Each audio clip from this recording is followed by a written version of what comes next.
നമസ്തേ, അഖിലയാണ് ജെറുസലേമിൽ നിന്ന്.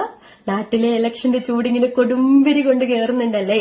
അപ്പൊ പ്രധാനമായിട്ട് ഇപ്പൊ ഞാൻ വീഡിയോ ചെയ്യുന്നതെന്ന് പറഞ്ഞാല് ഗുരുവായൂർ നിയോജക മണ്ഡലത്തിൽ NDAയുടെ ശക്തനായ സാരഥി അഡ്വക്കേറ്റ് ബി ഗോപാലകൃഷ്ണനാണ് നിൽക്കുന്നതെന്ന് നമുക്ക് എല്ലാവർക്കും അറിയാം.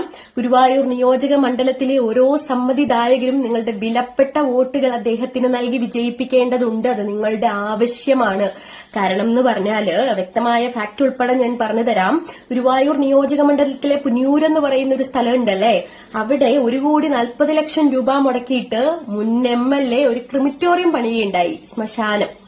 അതായത് ബാക്കിയുള്ള മതസ്ഥർക്ക്, ഞാൻ മതം പറയൂ വർഗീയത പറയൂ ഒന്നുമല്ല, ഞാനൊരു ഫാക്റ്റാണ് പറഞ്ഞു തരുന്നത് കേട്ടോ. ബാക്കിയുള്ള മതസ്ഥർക്ക് അവരുടെ ശവസംസ്കാര ചടങ്ങുകൾ പള്ളികളിൽ കൊണ്ടുപോയി നടത്താം. അവിടെ ഒരുപാട് പട്ടികജാതി പട്ടികവർഗ വിഭാഗത്തിലുള്ള ജനങ്ങൾ താമസിക്കുന്നുണ്ട്.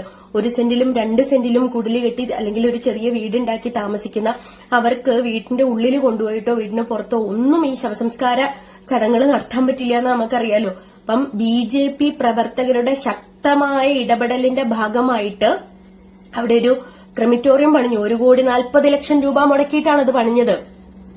പക്ഷെ അവിടെ പ്രവർത്തനങ്ങൾ കാര്യക്ഷമമായി നടക്കുന്നുണ്ടോ എന്ന് നമുക്ക് പരിശോധിക്കുകയാണെങ്കിൽ ഒന്നും നടക്കുന്നില്ല.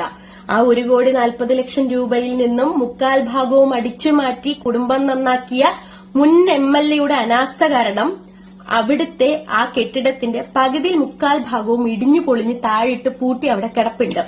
അപ്പോൾ അഡ്വക്കേറ്റ് ബി ഗോപാലകൃഷ്ണനെ ആ നിയോജക മണ്ഡലത്തിൽ നിങ്ങൾ വിജയിപ്പിക്കുകയാണെങ്കിൽ തീർച്ചയായിട്ടും അഴിമതി രഹിത ഭരണം നിങ്ങൾക്ക് കാണാൻ സാധിക്കും. ഈ അഴിമതികളൊക്കെ നമുക്ക് വെളിച്ചത്ത് കൊണ്ടുവരണം.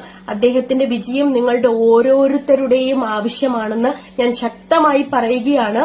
അവിടെ ഒരു വികസനം വരേണ്ടതുണ്ട്. അഡ്വക്കേറ്റ് ബി ഗോപാലകൃഷ്ണൻ അവിടെ വിജയിച്ചു കഴിഞ്ഞാൽ കേന്ദ്രത്തിൽ നിന്നും അദ്ദേഹത്തിന് കോടാനുകോടി വികസന പദ്ധതികൾ, കോടാനുകോടി രൂപയുടെ വികസന പദ്ധതികൾ ഗുരുവായൂരിലെ ഓരോ മുക്കിലും മൂലയിലും കൊണ്ടുവരാൻ സാധിക്കും.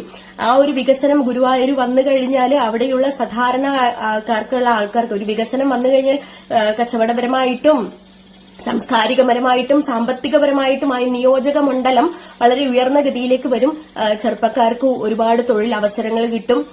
അമ്മമാർക്ക് വീട്ടുജോലിയൊക്കെ എടുത്ത് പുറമെ ജോലിക്കൊന്നും പോവാതെ നിൽക്കുന്ന ആൾക്കാർക്ക് അവിടെ ഒരു വികസനം വന്നു കഴിഞ്ഞാൽ ഒരു സ്വയം തൊഴിലിനുള്ള ഒരു അവസരം പോലും അവിടെ ഉണ്ടാവാൻ സാധ്യതയുണ്ട്.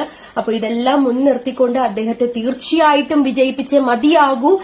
ഇത് നമ്മുടെ വാക്കുകൾ കൊണ്ട് നമുക്ക് ആൾക്കാരെ കബളിപ്പിക്കാൻ പറ്റും, പക്ഷെ പ്രവർത്തികൾ കൊണ്ട് നമുക്ക് ഒരിക്കലും ഒരു മനുഷ്യനെ കബളിപ്പിക്കാൻ പറ്റില്ല, അല്ലെ?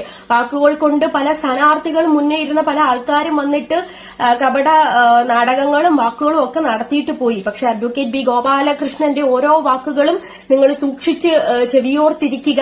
ഇത് അദ്ദേഹത്തിന്റെ പ്രവർത്തനങ്ങളിലൂടെ നിങ്ങൾക്ക് കാണാൻ സാധിക്കും. അതുകൊണ്ട് ഗുരുവായൂർ നിയോജക മണ്ഡലത്തിലെ സമ്മതിദായകരെ നിങ്ങളുടെ വിലപ്പെട്ട ഓരോ വോട്ടുകളും അദ്ദേഹത്തിന് നൽകി വമ്പിച്ച ഭൂരിപക്ഷത്തോടുകൂടി ഗുരുവായൂർ മണ്ഡലത്തിൽ അദ്ദേഹത്തിനെ വിജയിപ്പിക്കണമേ എന്ന് താഴ്മയായി നിങ്ങളോട് അപേക്ഷിച്ചുകൊള്ളുന്നു.